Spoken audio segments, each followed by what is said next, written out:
नमस्कार। आकाशवाणी जयपुर अजमेर से प्रस्तुत हैं प्रादेशिक समाचार।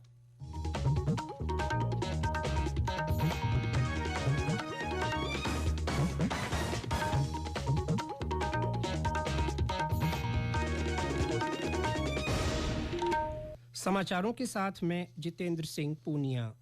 प्रधानमंत्री नरेंद्र मोदी इस समय वीडियो कॉन्फ्रेंस के माध्यम से विकसित भारत संकल्प यात्रा के लाभार्थियों से बातचीत कर रहे हैं।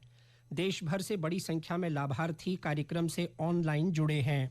इधर प्रदेश में भी जिला स्तर पर कार्यक्रम आयोजित किए जा रहे हैं। सवाई माधोपुर में नगर परिषद भवन में आयोजित हो रहे समारोह में सवाई माधोपुर टोंक सांसद सुखबीर सिंह जौनापुरिया और कृषि मंत्री डॉक्टर किरोड़ी लाल मीणा शिरकत कर रहे हैं। भीलवाड़ा में कार्यक्रम का सीधा प्रसारण नगर परिषद टाउन हॉल में किया जा रहा है। विकसित भारत संकल्प यात्रा के तहत लगाए जा रहे शिविरों के माध्यम से पात्र लोगों को फायदा पहुंचाया जा रहा है। केंद्र सरकार की फ्लैगशिप योजनाओं को आम जन तक पहुंचाने के लिए ये यात्रा निकाली जा रही है।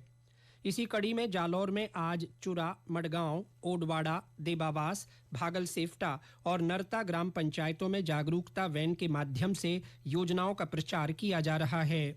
सवाई माधोपुर में आटून कलां, पचीपल्या, बिच्छीदौना, चक बिलोली, बहरावंडा कलां, खंडार, पांवडेरा और डिडायच में शिविर लगाए गए हैं। भरतपुर की बयाना, नदबई, रूपबास, सेवर और भुसावर पंचायत समिति के गांवों में लगाए गए शिविरों में पात्र लोग योजनाओं का लाभ उठा रहे हैं। केंद्रीय गृह और सहकारिता मंत्री अमित शाह ने कहा है कि सरकार अगले 5 सालों में 2 लाख प्राथमिक कृषि ऋण समितियां पैक्स बनाएगी। श्री शाह आज नई दिल्ली के विज्ञान भवन में प्राथमिक कृषि ऋण समितियों के सम्मेलन के उद्घाटन समारोह को संबोधित कर रहे थे।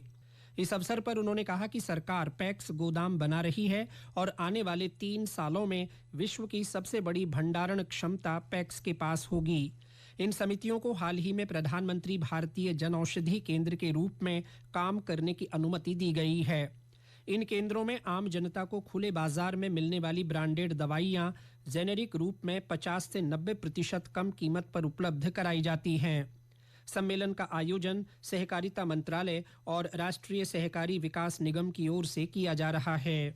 श्री गंगानगर जिले की करणपुर विधानसभा सीट पर हुए चुनाव की मतगणना में कांग्रेस प्रत्याशी रुपिंदर सिंह कुन्नर भाजपा उम्मीदवार सुरेंद्र पाल सिंह टीटी से आगे चल रहे हैं। ताजा जानकारी के अनुसार 12 राउंड की मतगणना तक श्री कुन्नर 7,000 से ज्यादा वोटों से बढ़त बनाए हुए हैं। वोटों की गिनती अभी जारी है। राज्यपाल कलराज मिश्र ने विकसित भारत के संकल्प के लिए उच्च शिक्षा से जुड़े युवाओं से महत्वपूर्ण भूमिका निभाने का आह्वान किया है। उन्होंने आज राजस्थान विश्वविद्यालय के 78वें स्थापना दिवस समारोह को संबोधित करते हुए कहा कि विकसित भारत 2047 के लिए विश्वविद्यालयों को गुणवत्तापूर्ण शिक्षा केंद्र के रूप में अपनी पहचान बनानी चाहिए।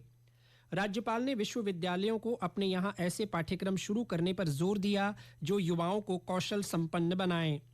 इससे पहले राज्यपाल ने विश्वविद्यालय में मानविकी पीठ के नवीनीकरण कार्यों का लोकार्पण किया। इस अवसर पर उप मुख्यमंत्री प्रेमचंद बैरवा ने विश्वविद्यालयी शिक्षा के जरिए युवाओं को भविष्य की चुनौतियों के लिए सक्षम बनाने पर जोर दिया।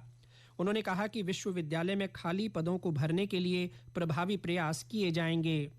जयपुर के एसएमएस मेडिकल कॉलेज में आज सुबह माइक्रोबायोलॉजिकल वार्ड में आग लग गई।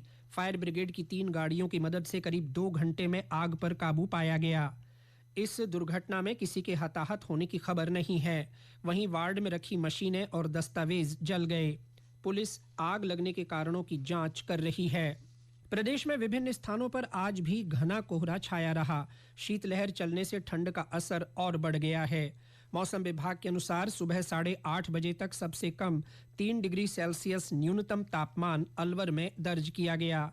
सीकर में 4, सिरोही में 4.5, पिलानी में 4.8, चूरू में 5.6, बाड़मेर में 6, करौली में 6.5, फलौदी में 7, श्रीगंगानगर में 7.5, चित्तौड़गढ़ में 7.6, बीकानेर और हनुमानगढ़ के संगरिया में 7.8 और राजधानी जयपुर में 8.5 डिग्री सेल्सियस न्यूनतम तापमान रिकॉर्ड हुआ। इसके साथ ही प्रादेशिक समाचार बुलेटिन समाप्त हुआ। नमस्कार।